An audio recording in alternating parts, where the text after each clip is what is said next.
Welcome to the latest 40k Codex preview here on my channel. I am Countillery and this is First Look Deathwatch.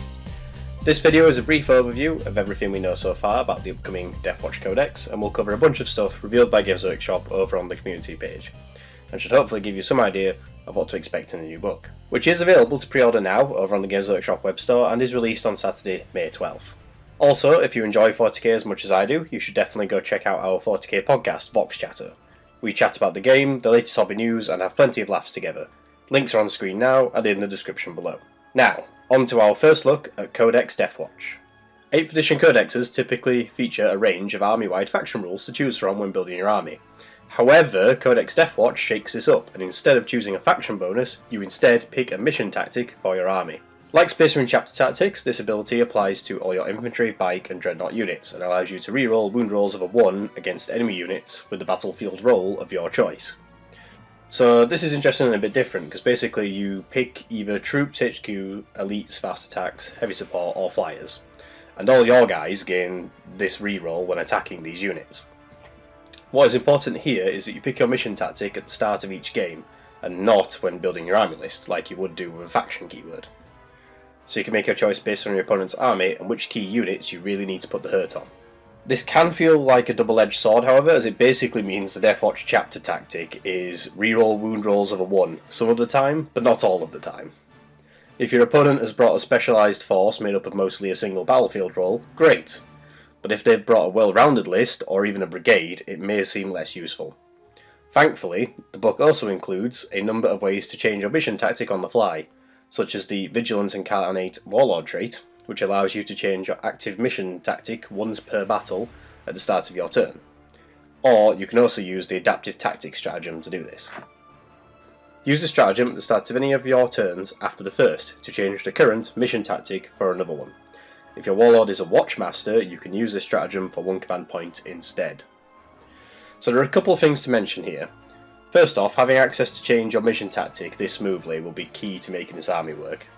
With the Deathwatch, you need to target prioritise correctly, choose a mission tactic, destroy the appropriate target, then switch mission and move on to the next target. This systematic annihilation will ensure you make every bullet count and is the core strength of this elite army.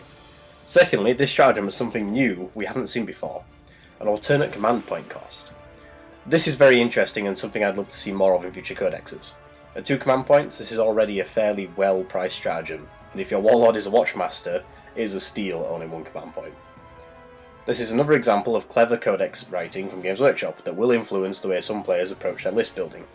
Having units to influence the effects and costs of stratagems is another great way to introduce diversity to lists. Taking a Watchmaster may not be an auto-include, but is almost certainly going to be considered for most Deathwatch armies from now on. I hope we see this concept more in the future, especially if it makes units or stratagems we rarely see far more desirable.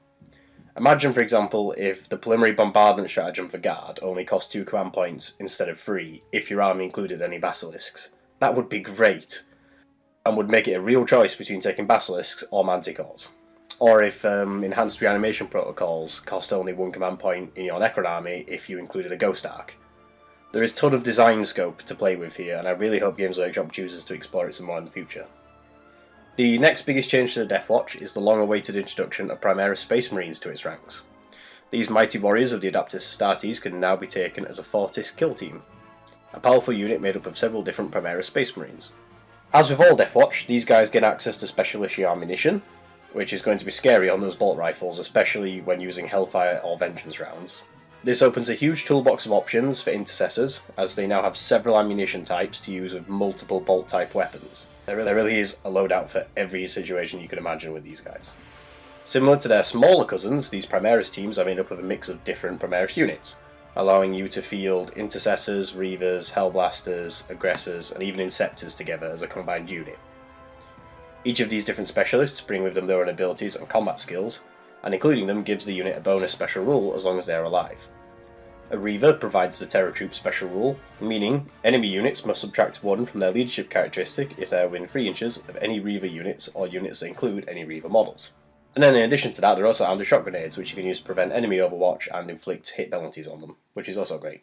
If your kill team includes an aggressor, he provides the relentless advanced special rule to the whole unit, meaning a unit of intercessors that includes any aggressors does not suffer any penalty to their hit rolls for advancing and firing assault weapons or for moving and firing heavy weapons.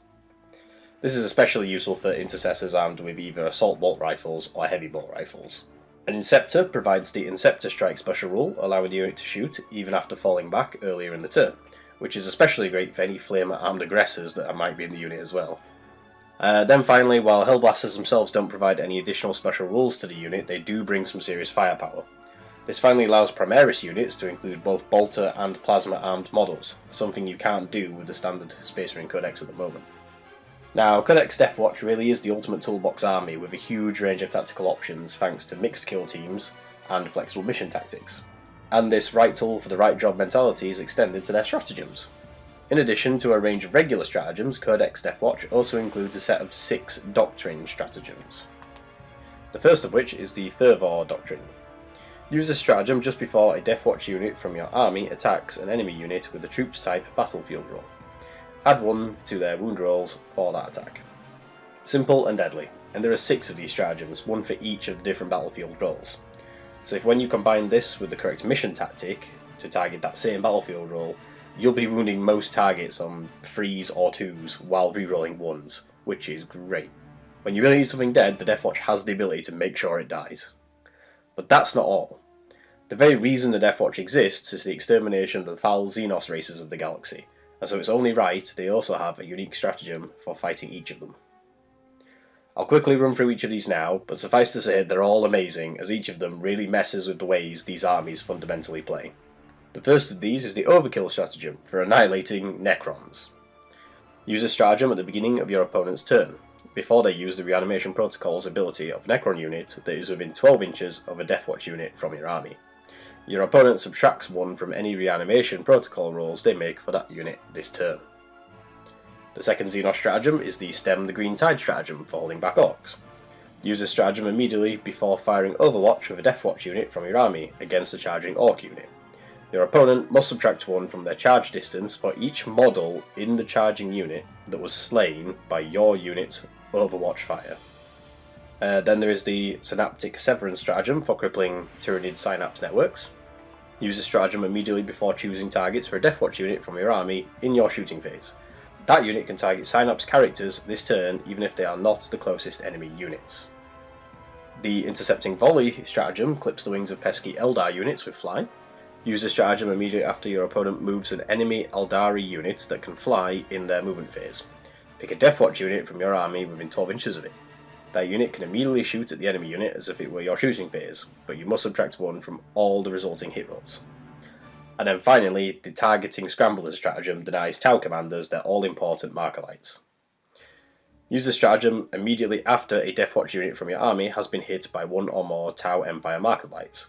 Immediately remove all marker light counters from that unit. Wow. I'm impressed by the inclusion of these stratagems. I think they're great for so many reasons. First off, they're a brilliant idea, and they're a great example of clever rules writing again. They're certainly going to be impactful in games against these Xenos players, and they will make your opponent have to really think outside of the box to avoid being hamstrung by these. That said, I don't think they're going to be too crippling against Xenos players, as each strat is only 1 use per turn and only affects a single Deathwatch unit at a time. I think these stratagems have hit a perfect sweet spot between powerful, fluffy, and just fun to play with. Now, in addition to the Doctrines and Xenos stratagems, the Codex does include a number of other stratagems, such as the Tempest Shells stratagem. Use this stratagem just before a Deathwatch infantry model from your army attacks a vehicle with a weapon that can fire special issue ammunition. You only make a single hit roll with the weapon this phase, however, if it hits, the target suffers D3 mortal wounds. So this is basically a smite bolter for firing at vehicles. For a single command point, I really like this stratagem. It is simple, effective, and seems great for your Watchmasters to be using with his Ballistic Skill 2+. It's also worth remembering that as this is a stratagem and not a relic, any Marine can use this at any time, anywhere on the battlefield. For an army that typically struggles to bring lots of anti-armor weapons, this is a great option, and I look forward to seeing intercessors finishing off crippled vehicles with just their bolt gun.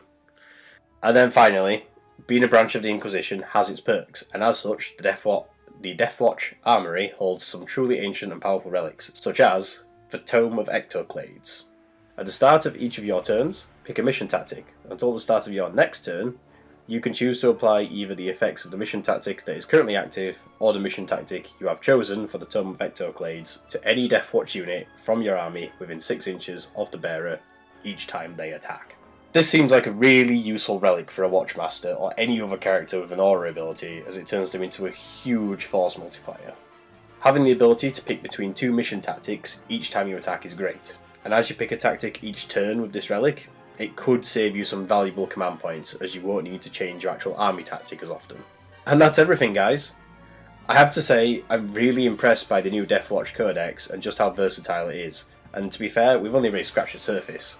Thanks to the huge range of mission tactics, relics and stratagems, there is a ton of options when you play with these guys.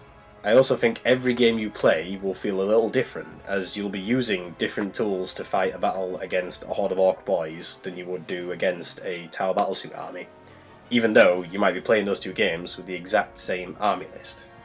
If you too like the look of the new Deathwatch and are interested in picking up the new codex, it is available to pre-order now over on the Games Workshop web store and is released on Saturday, May 12th. This has been First Look Deathwatch, and if you enjoyed this Tactica video and you'd like me to make more for future codex releases, then let me know in the comments below, and don't forget to give it a like. Also, if you enjoy 40k and love the hobby, you should definitely check out our Vox Chat podcast. Every other week, we discuss the game, share some laughs, and have a great time enjoying the hobby together, and we'd love it if you joined us. Simply click the link on screen now.